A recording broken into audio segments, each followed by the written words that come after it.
오늘 작지만 큰 땅이라는 제목으로 말씀 증거하겠습니다. 작지만 큰 땅, 어떻게 땅이 작지만 클 수가 있을까요? 한번 들어보시기 바랍니다. 이 본문이 무엇을 의미하냐면 지금 가나안에 들어가기 전에 하나님께서 이스라엘이 이제 거주할 가나안 땅의 경계를 정해 주십니다. 이 국토를 정하는 것이죠. 미리 하나님께서 여기서부터 여기까지라고 정해 주세요. 이런 것을 통해서 볼 때 이스라엘이 살아갈 그 땅은 하나님이 정하신, 미리 계획하신 주님의 주권과 계획이 있는 땅이라는 것을 우리가 알 수가 있습니다. 땅이 주어지고 그곳에서 거주하는 것이 그저 우연이 아니라는 것이죠. 하나님께서 섬세하고 치밀하게 계획을 하셨다는 것입니다.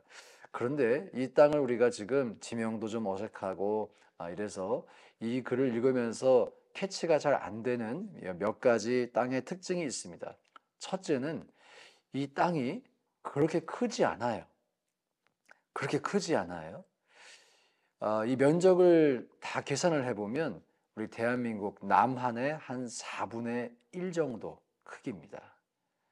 4분의 1 정도. 아주 작은 땅이라고 할 수가 있겠죠. 그리고 이 지정학적으로 좀 위험한 땅이었어요.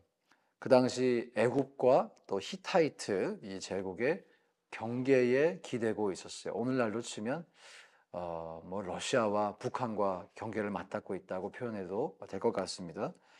아니, 이 언제 전쟁이 터질지 모르는, 언제 이 적들이 쳐들어올지 모르는 그런 땅이라는 것이죠. 자, 그리고 농업적인 조건이 좋지 않았습니다. 우리가 여러 번 살펴봤지만 이 신명기 11장에 나타나 있죠. 너희가 건너가서 차지할 땅은 애굽의 땅과 다르다. 나일강이 없고요. 관계 농업이 불가능합니다. 그래서 비에 의존해야만 하는 그런 땅이었어요. 자, 땅이 작아요. 작고 위험하고 농사도 짓기가 어려운 땅입니다. 이렇게 볼 때 사실 이스라엘 마음속에 어떤 마음이 들었을까요? 저라면 그랬을 것 같아요. 에게 이것밖에 안 되나? 40년 광야 생활하고 한 세대가 완전히 교체가 되는 그런 일이 있었는데 이것밖에 안 주시나?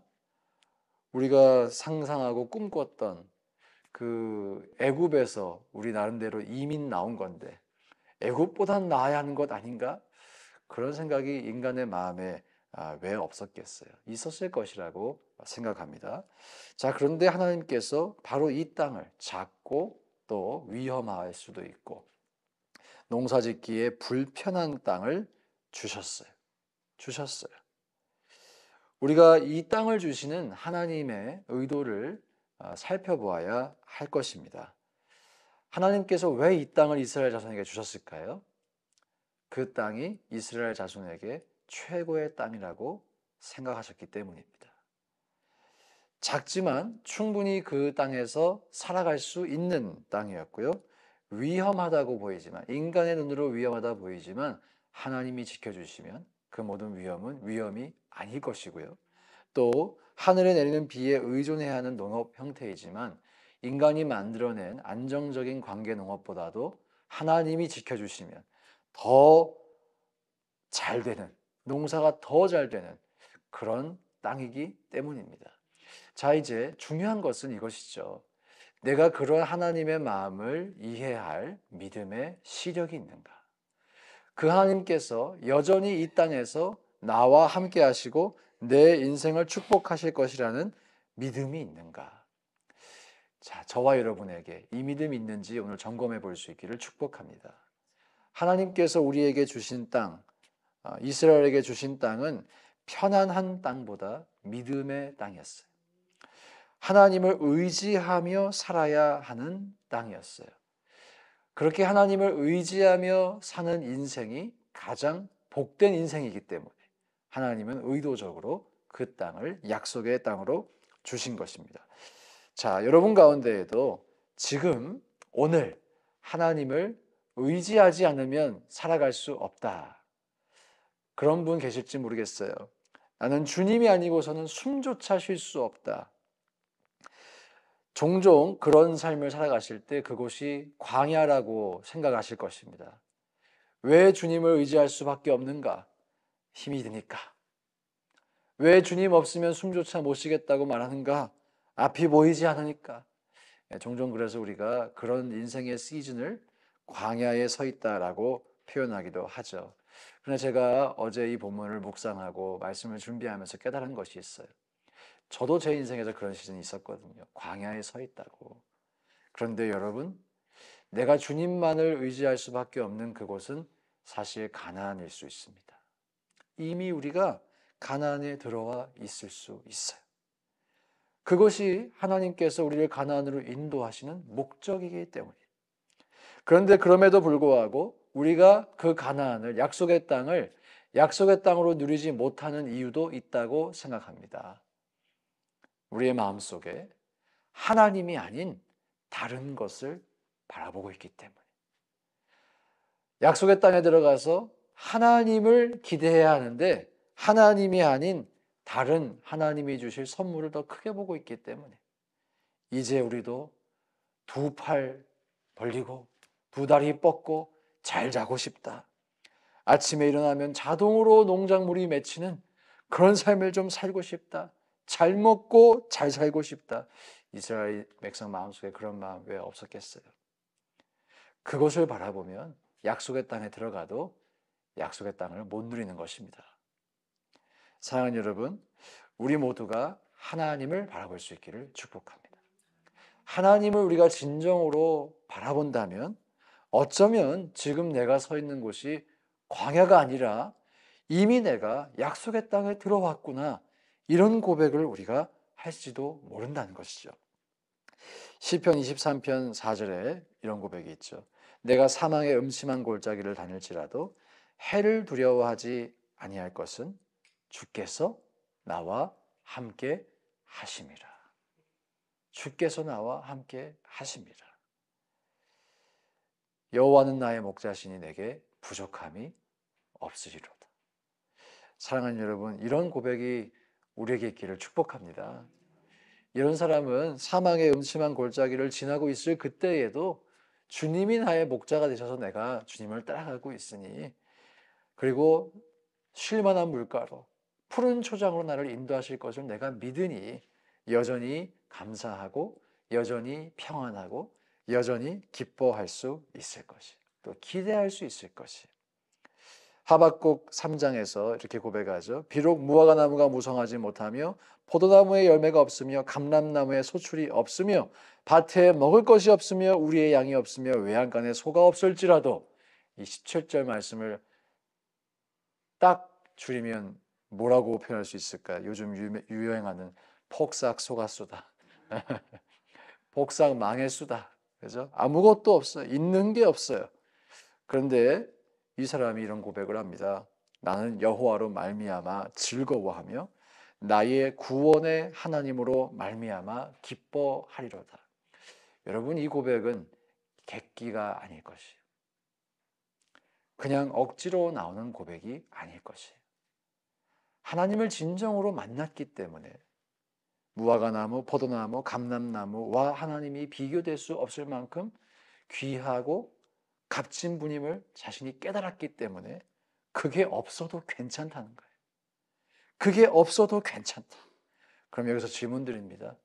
이렇게 하나님을 사랑하는 사람, 이게 없어도 괜찮다고 말하는 사람에게 하나님이 그래 괜찮아? 그럼 갖지 마 라고 하실까? 아니면 필요할 필요를 따라 때를 따라 허락하실까? 너무 어려우세요? 예. 한번 하나님 마음을 생각해 보세요. 주님이 정말 우리에게 원하시는 게 무엇일까? 우리가 주님을 사랑하는 것입니다. 그 가치를, 그 깊이를 우리가 알자는 것이죠. 그것을 알면 광야에 있던 사람도 약속의 땅에 입성하게 될 것입니다. 그것을 알면 내 인생이 광야에 서 있다고 착각했는데 알고 보니 푸른 초장 맑은 시내 물가에 이미 와 있구나 라는 것을 알게 되실 것입니다. 사랑하는 여러분, 여러분에게 약속의 땅은 어디 있어요? 누구는 그 약속의 땅을 그리며 잘 먹고 잘 사는 땅이라고 생각할 것입니다. 그런데 그 앞에 한 가지 조건이 있어요. 하나님이 계시기 때문에 라는 조건이. 전 저와 여러분의 약속의 땅이 하나님이 계신 땅이 되기를 소망합니다. 그래서 주님이 우리에게 주시고자 하시는 진정한 약속의 땅을 누리시기를 주님의 이름으로 축복합니다. 함께 이 시간 기도하실 때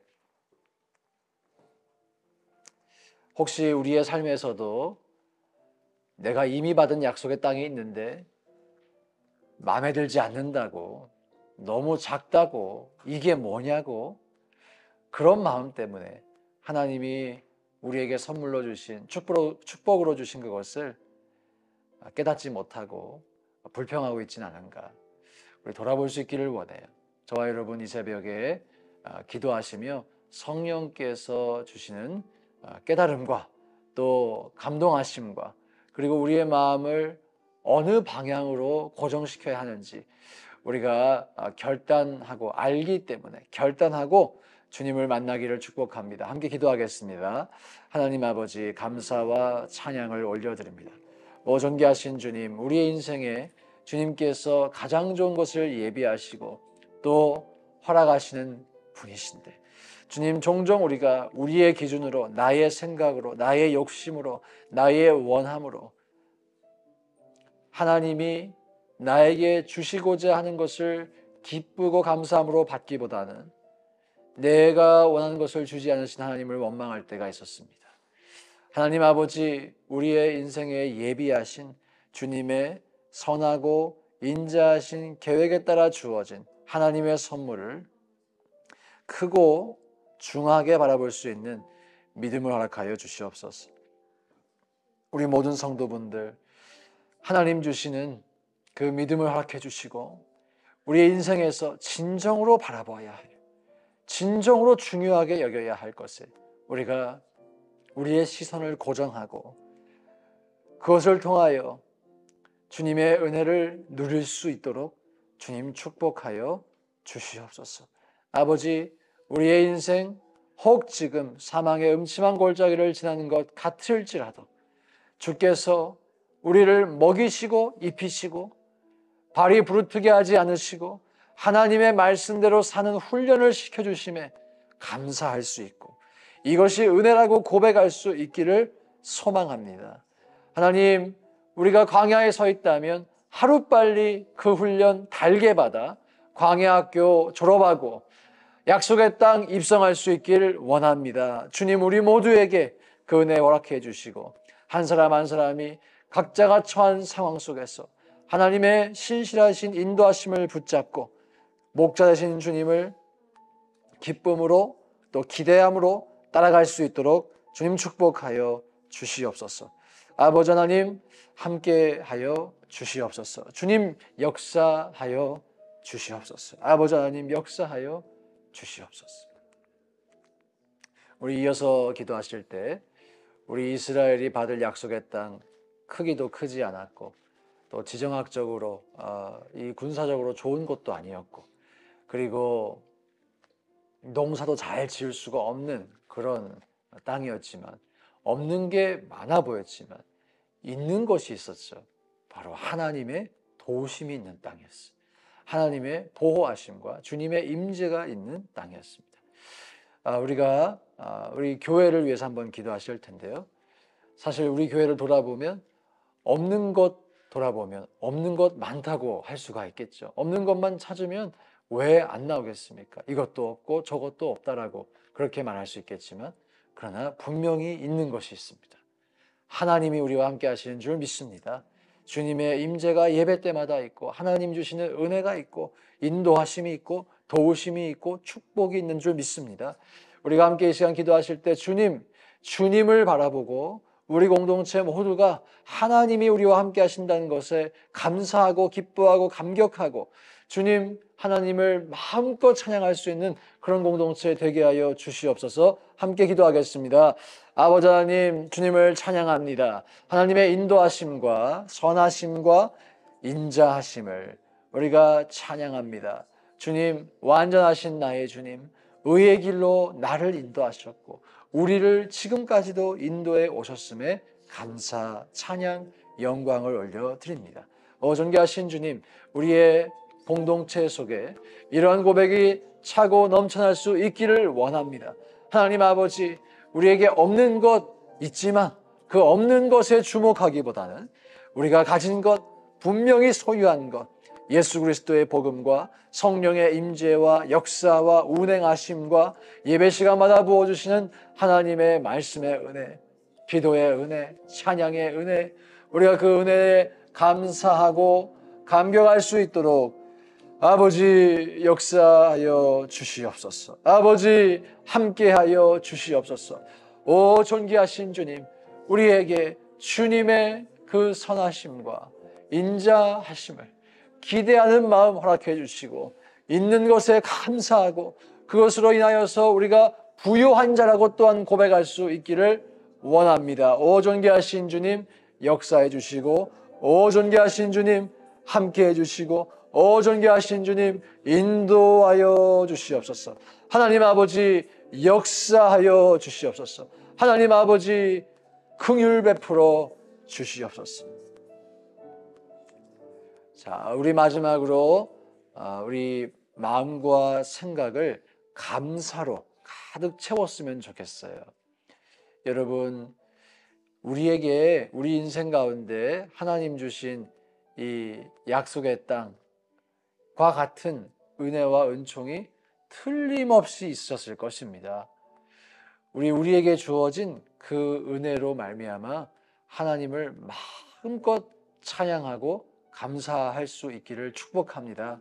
그럴 때 주님께서 기뻐하시고 우리에게 또 더 소중한 것을 허락해 주고 싶으시겠죠. 여러분 이 시간 기도하실 때, 바로 개인 기도 이어가실 때 여러분의 삶에 허락하신 하나님의 선물들을 기억해 보시길 원해요. 우리 인생 구비구비마다 스텝마다 주님이 베풀어 주셨던 그 은혜의 기억들을 우리가 붙잡고 하나님 감사하다고, 이것으로 나는 충분하다고, 주님을 찬양한다고, 그런 고백 마음껏 올려드리시기를 축복합니다. 함께 기도하겠습니다. 아버지 하나님 감사합니다. 주님 감사합니다. 주님, 우리의 인생에 허락하신 하나님의 놀라운 은혜로 인하여 감사합니다. 내 인생에 없는 것도 많지만 있는 것도 있습니다. 하나님이 내 인생에 특별히 허락해 주신 이러한 은혜들이 있습니다. 주님, 지금까지 우리를 먹여주셨고 입혀주셨고 인도해 주셨고 가르쳐 주셨고 아버지 성장시켜 주셨음에 감사합니다. 존귀하신 주님, 우리의 심령 가운데 아버지 하나님을 향한 이 감사의 고백이 있게 하여 주시고 주님을 향한 감격, 기대 넘쳐나게 하여 주시옵소서. 하나님 아버지 인도하여 주시옵소서. 하나님 아버지 역사하여 주시옵소서. 존귀하신 주님 함께해 주시고 존귀하신 주님 축복해 주시고 존귀하신 주님 역사해 주시고 존귀하신 주님, 우리가 하나님 앞에 참으로 받은 이 은혜들로 인하여 감사하고 감격하고 주님 마음껏 찬양하는 아버지 우리 모두가 되게 하여 주시고 주님 또한 그럴 때에 아버지께서 우리의 인생에 허락해 주시는 크고도 놀라운 은혜가 넘쳐날 줄 믿습니다. 주님, 우리 모두가 그 자리까지 나갈 수 있기를 또한 소망합니다. 하나님의 마음에 기쁨을 드리고 주님의 마음을 시원케 하는 아버지 우리 모든 성도를 될 수 있도록 인도해 주시며, 그래서 우리의 인생 가운데 하늘문을 여시고 하나님이 마음껏 알아가시는 축복과 은총을 누릴 수 있도록 아버지 하나님 인도하여 주시고 역사하여 주시옵소서. 주님 축복하여 주시옵소서. 감사합니다. 주님 감사합니다. 역사하여 주시옵소서.